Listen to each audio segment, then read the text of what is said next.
Hello everybody, we are back for our next video in making a visual journal with Miss Iz. So our first video covered how to organize our visual journal. So that is where you took your pages. If you were in my class, you had decorated pages. And if you weren't, if you're just watching it for fun, you had 25 pieces of copy paper. And we folded them into nests of 5 called signatures. And then we organized those by numbering them off, labeling where we were going to sew, and poking our holes. So, next step was to sew our text block. So that was an intense video where I walked you through how to create a basic binding stitch for a codex. From there, we are going to today's video is all about cutting covers and your spine. So this beautiful thing that you made, let's just set it aside for right now because you don't need it right now. You will need some things, okay? So your supplies for this video tutorial lesson are as follows. Okay, you're going to need some type of cardboard. Now, it's quarantine. You're looking around your house and you're like, what do I got? You probably have some Amazon boxes. You can use those. If you don't have some random cardboard boxes, you can use like a cereal box. I really like, and you probably have something like this, the back of an old sketchbook. Like this is a back of a Bristol paper pad that I use for my side business. And I save it when I am done so that I can use it for this exact purpose. This is a little bit thicker than regular cardboard. That you get in a cereal box, and so it works really well. It's also flat, so the corrugated cardboard you have in a like Amazon box isn't as flat. But you know what? You use whatever you got. It's all good. Don't stress about it, okay? So you got your cardboard, okay? You're also going to need a ruler. Some of you guys love rulers. Some of you hate them. It's cool. We're going to need it, so you're going to want that, okay? If you don't have a ruler at home, I bet you have a measuring tape. If you have anybody that sews at your house, they probably have a measuring tape. If you have anybody like my husband who's pretty handy, he has that big, long, industrial, like carpentry measuring tape that would work just fine. You just really need something that can show you measurements, right? If worse comes to worse and you have a printer at home, print off a ruler and use that, okay? So the next thing you're going to need is probably a pencil. Hopefully that goes without saying because we're going to need to write it. Okay, pencil. And the last thing you're going to need for today is something to cut with. With that being said, I was raised by a seamstress. So, if your mom has special sewing scissors, please, no, I shouldn't be just mom, grandmother, father, uncle, third cousin once removed, don't use their special sewing scissors. They will hate you forever. Or if you have a good cook in the family, they also don't want you to use their meat tenderizing scissors. So, you can use scissors. I prefer, when I cut books with the hard cardboard part, to use some type of blade. Now, with that being said, if you are a teenager watching this, please be careful. Don't be stupid and hurt yourself, right? Okay? So be careful. I'm going to be using my blade here. But with that being said, too, if you are going to use a blade like a box cutter, you want something underneath it. Now, all of y'all aren't sitting in your art studio probably like I am. You might not have one of these cool cutting mats. If you don't have one of these cool cutting mats, then maybe get an old magazine or a stack of newspapers to put under what you're going to cut. That way you don't cut your dining room table and make your mom hate you, right? We love our moms. We don't want them to hate us. So here's what we're going to do.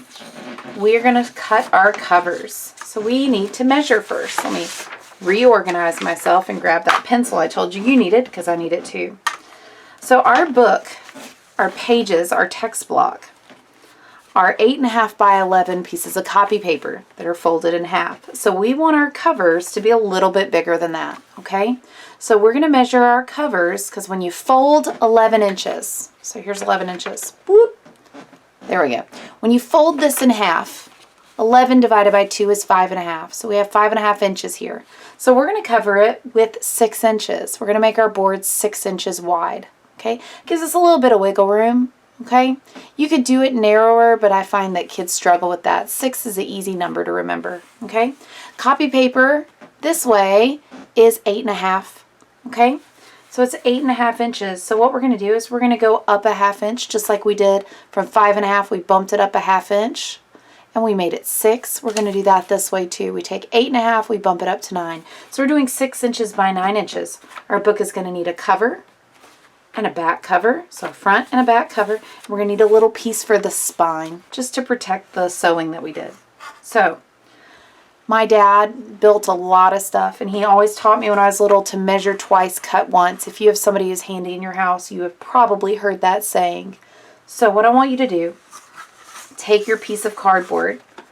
Yours might be a cereal box, right? So lay it on the not pretty side that's decorated so you can see your marks. And then lay it to see where you're going to have room that doesn't have like a industrial fold in it, right? You want a nice smooth book. If you don't have enough cardboard for that, roll with what you have, right? We're doing the best we can with what we got. So I'm just laying it out and I'm like, okay, this is smooth, obviously, because it's the back of a sketchbook. I'm going to find a good straight edge that the factory cut for me, and I'm going to line up the end of my ruler where it says 0. And I'm going to go across to 6 inches and extend that line up. And I'm going to go down a bit, make sure my ruler's lined up, and measure 6 inches. As I told my students in class, you always want to have 2 good marks. I have kids who try to make up straight lines. Don't do that. None of us are perfect, right? So once you have 2 marks, you can then line up your ruler, and you can say, okay, going down. That mark lets us know where we're going to cut, okay? So this is the beginning of our front cover. But like I told you, we needed a front and a back cover, and they're going to be 6 inches by 9 inches, right? 9 inches. So from the top, I'm going to line up my ruler along the line I just did. I'm just making it flush at the edge where the factory cut me a good straight line. I want to do 9 inches. I'm down here. Make a mark at 9 inches. Slide my ruler over to make a second mark. Measure twice, cut once, right? And line up at 9. Go across. So you now have a front cover, this front cover that is 6 inches by 9 inches, right? Beautiful. Guess what? We're going to do it again. So I'm going to slide this over. I'm going to slide this over so that I have room. Okay? So what I'm going to do is I can cut from the other end or I can cut right from here. You're kind of figuring out if you have folds, remember just to kind of lay it and see where you have somewhere that doesn't have any folds. So I'm just going to line it up right with that line that I already drew. And my back cover needs to be the same size as my front cover. So we're going to repeat exactly what we already did. We're going to go across and measure 6 inches, making sure our ruler's lined up. Go across, measure 6 inches. Connect those 2 marks and go down. Just like the other videos I've made, please pause if I'm going too fast. Do your thing and then turn me right back on. You'll be good to go. Okay? So now what we're going to do, we need 6 by 9, right? So we're going to measure 9 inches down to get our good line across. So I'm going to line it up at the top. I'm going to say, okay, here's 9 inches. Line it up at the top. Here's 9 inches. It should line up with the bottom of what you did before if you're doing it the same as me. If not, make 2 measurements and go across. Okay? So we have a front cover. We have a back cover. Now we need a spine. I still have room over here. I also have room down here I could use by just erasing my other marks, right? Find somewhere where you can make a skinny little piece, right? A skinny little piece. Our spine is just going to be a protective piece of cardboard that's going to cover this. So what we're going to do is we're going to just measure a 1/2 inch by 9 inch strip, small little strip. So from that mark I just made, I'm going to go across 1/2 inch. That's the longest line between 0 and 1. And a 1/2 inch. I'm going to connect them. And then I'm going to measure 9 inches along the side because I want it to be a 1/2 inch by 9 inch little strip. I've already got a mark over here, but just for the sake of making sure I tell you correctly, if you're using another random piece. I now have, and I'm going to write it in Sharpie so you guys can see it. I'll write it in yellow so whatever paper I use to cover it doesn't show. I've got my front cover. I've got my back cover. And I have my beautiful little spine. Okay, So what we're going to do from here is we are going to cut it. If you have strong hands, you can use scissors. I do not have strong hands. It's one of the weaknesses of doing so much art, especially my knitting. Makes my hands kind of weak. So what I like to do is I like to stand up. So I have my body weight.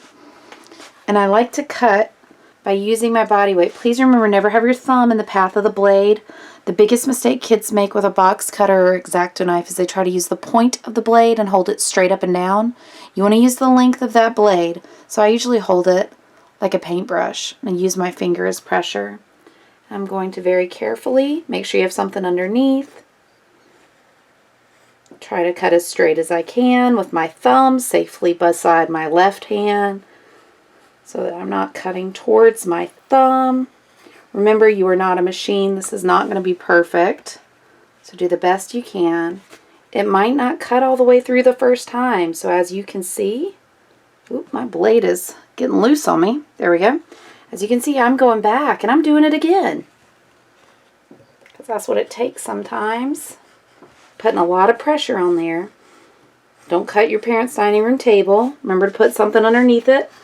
A stack of newspapers, an old magazine, maybe some more cardboard you found in the dumpster. Okay. Wow, that's thick. So I'm going to try it again. Still not cutting through. I'm going to lift this up a little bit this third time as I score through. Maybe it'll score through to the back. When I'm at school, I use my giant paper cutter to cut these out of old sketchbooks. The back of old sketchbooks that kids have laying around. Or old picture frame mat works really well too.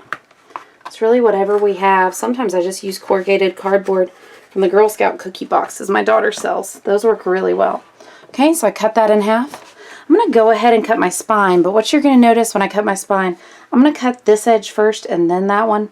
I think that'll be a little bit easier because as you can tell, I am not doing super great at cutting these because I am not super strong. Remember, keep your hands safely out of the way.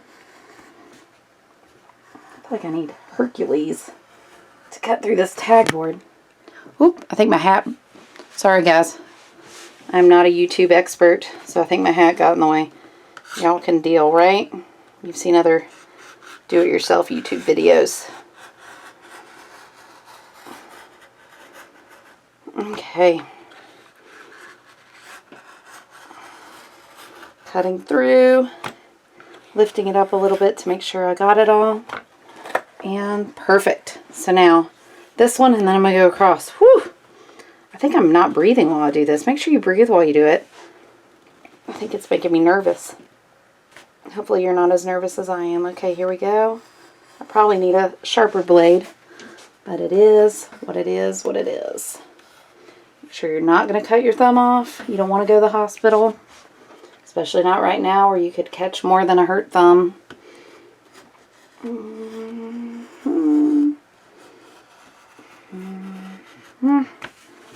Okay, need a little bit more. It's loosening up on me, so I got to tighten it again.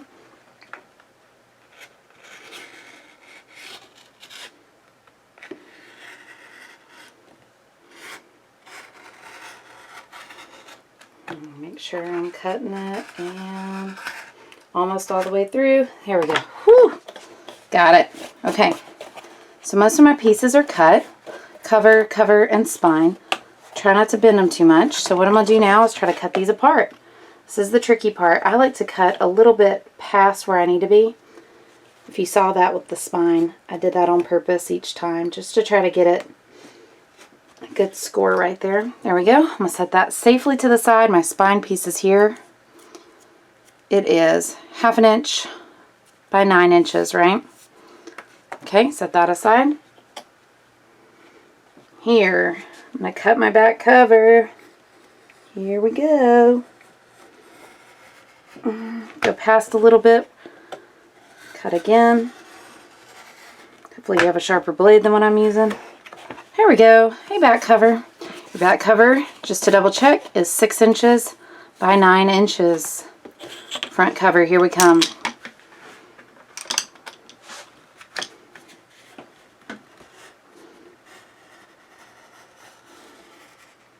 Okay.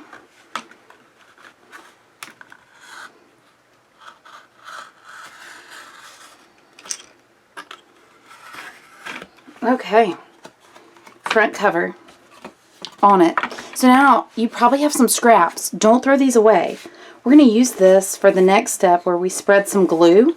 We're going to use these as like scrapers to kind of spackle some glue on there. So just cut yourself a little strip. You don't need a whole lot, but you're going to want like a little putty. I meant to say putty, but I'm cutting at the same time. Y'all are just going to laugh at my videos, and that's okay. I'm totally fine with that. Okay, a little putty scraper for scraping glue. Okay, so right now, make sure you cap your blades so you stay safe and no little siblings, or in my case, small children, get a hold of your blades, because that would be really bad. Clean off your area a little bit, because if you're in my class, I want you to take a picture of what you've done and upload it in a Google Classroom so that I can get a grade for you doing what you're supposed to do. Okay, so the photo I want to have to make sure you did it correctly is that you have your, if you're ready, I'm reading what I told you to do, front cover, your spine, and your back cover kind of laid out. And you're going to take a picture of it so I can see all those and insert it into Google Classroom where the directions tell you to, and you'll be perfectly fine. Okay, so tune in next time for the next step.